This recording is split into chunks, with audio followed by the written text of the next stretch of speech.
ಏನಾದ್ರು ಹತ್ತಿಕ್ಕೋ ಪ್ರಯತ್ನ ಮಾಡಿದ್ರೆ ಇಲ್ಲಿ ಇಷ್ಟೇ ಕಾರ್ಯಕರ್ತರಿಲ್ಲ, ಅಲ್ಲಲ್ಲೇ ಕಾರ್ಯಕರ್ತರಿಗೆ ಯೋಜನೆ ಮಾಡಿದ್ದೀನಿ.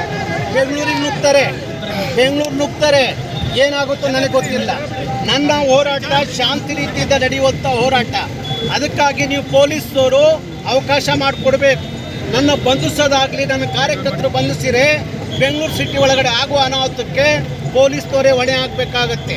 ನಾನು ನ್ಯಾಯಬದ್ಧವಾಗಿ ಕೇಳ್ತಾ ಇದ್ದೆ, ನನ್ನ ಹಕ್ಕು, ನಾನು ಹೋರಾಟ ಮಾಡೋದು ನನ್ನ ಹಕ್ಕು. ಇವ್ರನ್ನ ನಮ್ಮನ್ನು ಹತ್ತಿಕ್ಲಿಕ್ಕೆ ಪೊಲೀಸ್ ಇಲಾಖೆಗೆ ಯಾವನು ಅಧಿಕಾರ ಕೊಟ್ಟಿದ್ದು? ಸರ್ಕಾರ ಅಧಿಕಾರ ಕೊಟ್ಟಿದೆಯಾ? ಯಾವನು ಅಧಿಕಾರ ಕೊಟ್ಟಿದ್ದಾನೆ ಪೊಲೀಸ್ ಅಧಿಕಾರಿಗಳಿಗೆ?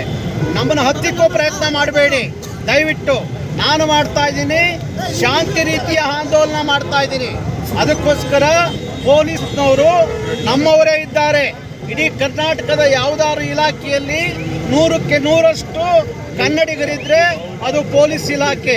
ಇವತ್ತು ಹೊರಗಡೆಯಿಂದ ಬಂದಿರುವಂಥ ಹಿಂದಿ ರಾಜ್ಯಗಳಿಂದ ಬಂದಿರುವಂಥ IAS IPS ಅಧಿಕಾರಿಗಳೇನಿದ್ದಾರೆ, ನಮ್ಮ ಕಿರಿಯ ಅಧಿಕಾರಿಗಳ ಮೇಲೆ ದಬ್ಬಾಳಿಕೆ ಮಾಡಿ ನಮ್ಮನ್ನು ಹತ್ತಿಕ್ಕುವ ಪ್ರಯತ್ನ ಮಾಡ್ತಾರೆ. ನಾನು ರಾತ್ರಿ ಮುಖ್ಯಮಂತ್ರಿಗಳ ಜೊತೆಲೂ ಮಾತಾಡಿದ್ದೀನಿ, ಉಪಮುಖ್ಯಮಂತ್ರಿಗಳ ಜೊತೆಲೂ ಮಾತಾಡಿದ್ದೀನಿ. ಇಲ್ಲ, ನಿಮಗೆ ಅವಕಾಶ ಕೊಡ್ತೀವಿ ಅಂತ ಹೇಳಿದ್ದಾರೆ. ಅದು ಬಿಟ್ಟು ನಮ್ಮನ್ನು ಇಲ್ಲಿ ಬಂಧಿಸೋದು, ನಮ್ಮ ವ್ಯವಸ್ಥೆ ಹೋರಾಟವನ್ನು ಹತ್ತಿಕ್ಕುವ ಪ್ರಯತ್ನ ಮಾಡಿದ್ರೆ ಬೆಂಗಳೂರು ಸಿಟಿಯಲ್ಲಿ ಆಗುವ ಅನಾಹುತಕ್ಕೆ ಪೊಲೀಸ್ ಇಲಾಖೆ ಹೊಣೆ ಆಗುತ್ತೆ. ಸರ್, ಇಲ್ಲಿ ನಾಮಫಲಕ ಒಂದು ಹೊರದಾಕಿದ್ದಾರೆ. ಬ್ಯಾರಿಕೇಡ್ ಒಳಗಡೆ ನಾನು ಹೋಗಲ್ಲ. ಬ್ಯಾರಿಕೇಡ್ ಕಿತ್ತೆಸಿದ್ದೀವಿ, ಕಿತ್ತೆಸ್ಬಿಟ್ಟು ಹೊಡ್ತೀವಿ. ನಮ್ಮನ್ನು ತಡೆಲಿ ಇದು ಹೊಡ್ತೀವಿ. ಸರ್, ಇಲ್ಲಿ ನಾಮಫಲಕ ಒಂದು ಹೊರದಾಕಿದ್ದಾರೆ, ಪ್ರಕರಣ ದಾಖಲು ಮಾಡ್ತೀವಿ ಅಂತ ಹೇಳಿದ್ದಾರೆ ಪೊಲೀಸರು. 100 ಪ್ರಕರಣ ದಾಖಲಾಗ್ಲಿ ಬಿಡ್ರಿ. ಆ ಪ್ರಕರಣಕ್ಕೆಲ್ಲ ನಾವು ಎದುರಲ್ಲ ರೀ. 100 ಪ್ರಕರಣ ದಾಖಲಾಗ್ಲಿ, ನಾನು ಅದಕ್ಕೆಲ್ಲ ಹಂಚಿ ಕುತ್ಕೊಳ್ಳೋದಲ್ಲ.